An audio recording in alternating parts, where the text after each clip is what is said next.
Hey, what's up guys, and welcome to another video. So in this video, I am going to be showing you how to replace your sun visor on the 2nd gen Toyota Vios, Toyota 2007 to 2012 Toyota Yaris, as well as the Toyota Belta. Any other models with the same exact part number, and I'll have it listed in the description, because off the top of my head, I can't remember every model that has the same exact sun visor and everything else. So like always, go to the description of this video, you'll see all the vehicles this applies to. So we're going to go in, let's get it. All right, so we're in the car. So all you're going to need is either tweezers, which I don't really recommend, or those little hook pins. I can't think of the name, but I do recommend using like a little Spunger tool, something like this, where it's a long flat surface on either side.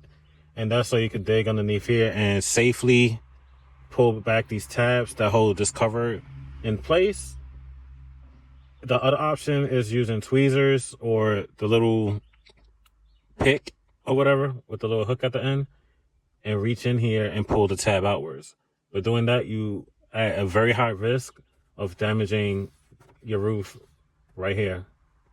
So the way I'm doing it with this, it's a lot safer. You don't have to worry about damaging any of the surrounding areas. So how to do that, even if your sun visor wasn't broke, you just push. And see, it's already releasing those tabs. So I'm just pushing.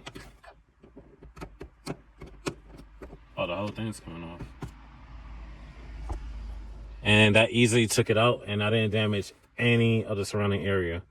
So basically what it was doing was pushing in like this, and I'm putting pressure to release each tab. The tabs ain't that wide, so it's easily able to unhook those, so it can release from this. So we're gonna set that aside. And then you're gonna need needle nose, and you wanna pinch in on these metal clips. Hopefully I'm not blocking the camera. Well, this was probably taken out before because that came out way too easily. But you would have just pinched the sides and then pull it down. I'm gonna throw those away. Sorry, I was trying to get the camera refocused because it keeps getting dark, I noticed. So what we're going to do is we're gonna put it up. Make sure you put a finger on both tabs. That way it can hold in place. And then for the little cover, you want to put it in from the driver's side. Get the tabs lined up and push up.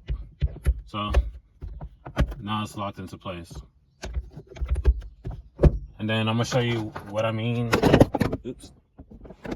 All right, so I'm gonna show you how it looks when with this broken one, how it all works. And hopefully it's very helpful. So you see how it sits right here? That's how it's entering the body, the roof of your car. And then these little hooks hook onto the sides. And then it doesn't lock in place without this cover because it's wiggling. That's where these little guys come through. So this is the arrow. So this is what the backside of the sun visor would be. So you would have put it through this side in this orientation. And then once you push that tab in and you hear it click in place, it's pushing out these metal clips. So that's what's making it sturdy to where it can't move. So that's how it's secure. So see how it's in there now? And voila. And if I was to remove this cover, then it's going to be wiggling. It's going to pop back out from the roof and everything else. So hopefully I was able to show you how it functions when it's entering the roof and the body of your car.